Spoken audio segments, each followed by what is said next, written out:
Bismillahirrahmanirrahim. Assalamualaikum warahmatullahi wabarakatuh. Bapak-bapak, ibu-ibu, mas-mas, mbak-mbak, khususnya adik-adikku sekalian yang dirahmati Allah dimanapun Anda berada. Kembali di IIP Channel bersama saya, IIP Wijayanto. Kali ini kita akan membahas tema, bisakah mempercepat mantan kembali? Ya, jadi harus kita akui bahwa kita ini adalah produk ya yang serba instan ya. Kita setiap hari makan makanan yang instan. Mie instan, nah itu bagian yang tidak terpisahkan tuh dari kehidupan kita. Apalagi kalau mahasiswa merantau ngekos ya, itu mie instan itu adalah pilihan terbaik ya, murah, menyajikannya cepat, dan ya lumayan kenyang lah ya. Kalau kurang satu bungkus, makannya bisa 2 bungkus ya. Nah, tanpa kita sadari sebenarnya apa yang kita makan, cara hidup kita itu juga mempengaruhi ya apapun yang terjadi dalam kehidupan kita, sehingga kita itu semuanya pengen yang serba cepat ya. Tidak mau menunggu, tidak mau berlama-lama, sehingga ketika perpisahan itu terjadi dengan mantan, selalu pertanyaannya, bisakah kita mempercepat mantan kembali? Kalau pertanyaannya bisakah, jawabannya insya Allah selama ada keinginan, kemudian ada usaha, akan Allah berikan jalan keluar bagi kita. Nah, caranya bagaimana? Nah, sebelum kita bahas lagi lebih jauh caranya, jangan lupa yang belum subscribe untuk memencet tombol subscribe dan menyalakan lonceng notifikasi agar Anda selalu mendapatkan pemberitahuan video-video terbaru dari channel kesayangan kita ini. Dengan subscribe, doa-doa kita selalu terhubung sehingga kita selalu bisa berdoa bersama-sama ya. Dan jangan lupa subscribe itu gratis ya. Nah, jadi pertanyaannya tadi, bisakah kita mempercepat mantan kembali? Satu yang harus kita ketahui, yang bisa mempercepat segala sesuatunya terjadi, yang bisa mengubah segala sesuatunya, yang bisa menciptakan dari tidak ada menjadi ada dan seterusnya, itu adalah dengan kehendak Allah. Sehingga jelas bagi kita ya, kalau kita ingin mempercepat mantan kembali, maka apa yang harus kita perbanyak pada saat ini? Tentu yang harus kita tingkatkan, yang harus kita perbaiki kualitasnya adalah doa-doa kita. Kita pengen mantan kembali. Tetapi realitanya berpisahnya sudah lama. Seperti yang sering kita bahas, semakin lama perpisahan, maka dengan lingkungan mantan yang juga orang-orang yang membenci kita, tidak menyukai kita, tidak menyetujui kehadiran kita dalam kehidupan mantan. Ya. Tidak ada yang setuju dengan kita, dan setiap hari mereka membisikkan kepada mantan jangan pernah kembali kepada kita. Semakin lama perpisahan, semakin besar pula kebencian di dalam hati mantan. Semakin lama perpisahan, semakin nyaman. Mantan dengan perpisahan itu semakin malas pula dia untuk kembali kepada kita. Ya. Nah, jadi dengan problematika yang sedemikian rumit dan kompleksnya, kita menginginkan mantan cepat-cepat kembali sekarang. Tetapi kita tidak mau memperbanyak doa kita. Kita tidak mau meningkatkan kualitas doa kita. Kan banyak orang berdoa, tapi sedikit orang yang berdoa dengan kualitas doa yang baik. Orang berdoa, tetapi pikirannya kemana-mana. Orang berdoa cuman di lisannya saja, hatinya tidak pernah hadir.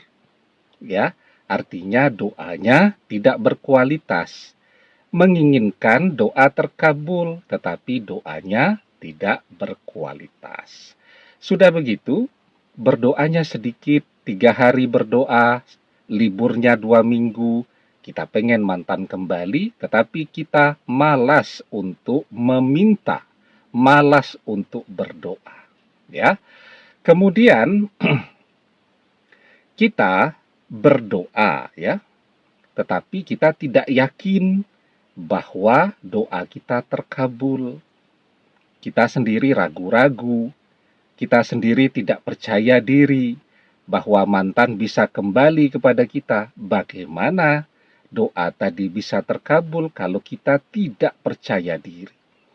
Karena itu yang pertama, basicnya, fondasinya harus yakin dulu bahwa ketika kita berdoa, doa ini akan terkabul. Kita juga harus meyakini bahwa mantan ini adalah jodoh kita. Maka di dalam sebuah hadis kita diajarkan, ud'ullaha wa antum muqinuna bil ijabah wa'lamu annallaha la yastajibu du'a'an min qalbin ghafilin lahin.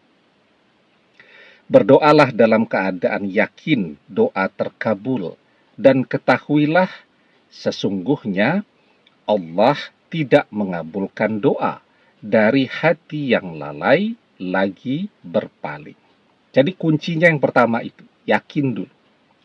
Yang kedua, ingin mempercepat mantan kembali, maka tempatkan doa-doa itu, ya, selain kita perbanyak, tempatkan juga di waktu-waktu yang mustajab.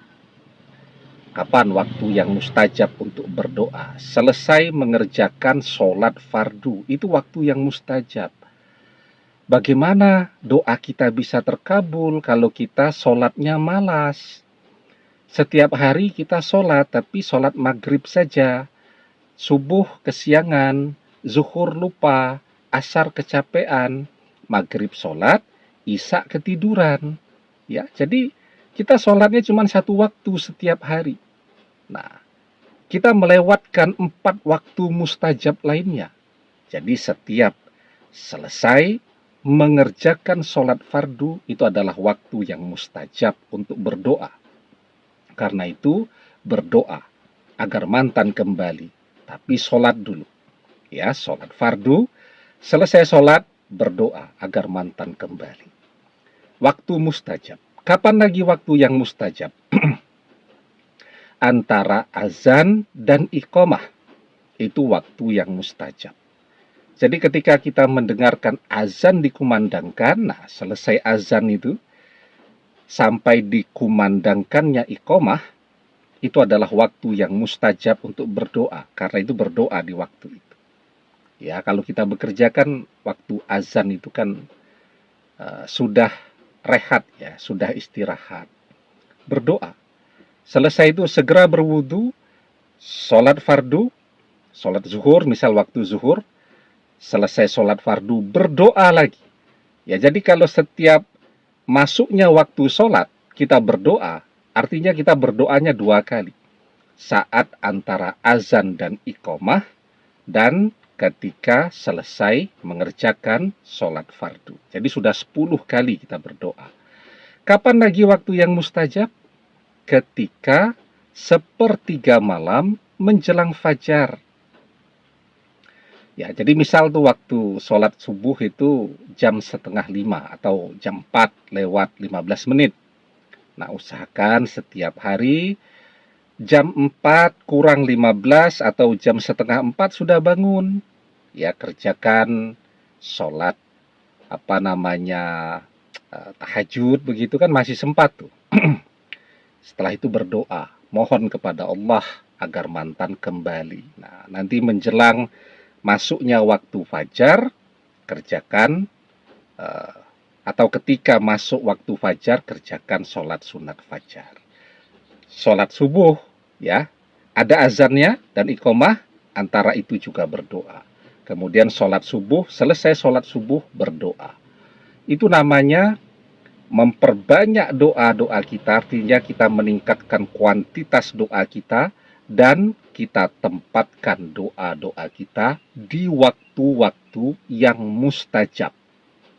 Insya Allah, ya, dengan izin dan pertolongan Allah, maka doa kita akan cepat terkabulnya. Nah, dan yang ketiga, agar doa ini segera naik ke langit, jadi tidak hanya berhenti antara kita dan langit, ya. Dan banyak orang berdoa itu doanya ya berputar-putar di sekeliling dia saja, naik sedikit tapi tidak sampai ke langit. Kenapa? Karena tidak pernah mengiringi doa dengan membaca sholawat. Jadi setiap selesai berdoa, jangan lupa memperbanyak membaca sholawat. Ya, inna doa mauqufum bainas sama'i wal ardi la yas'adu minhu syai'un hatta tusolli ala nabika sallallahu alaihi wasallam. Sesungguhnya doa diam antara langit dan bumi tidak naik ke atas hingga engkau bersolawat kepada nabimu sallallahu alaihi wasallam. Ya, demikian, semoga bermanfaat. Wallahu a'lam bissawab, billahi taufik wal hidayah. Assalamualaikum warahmatullahi wabarakatuh.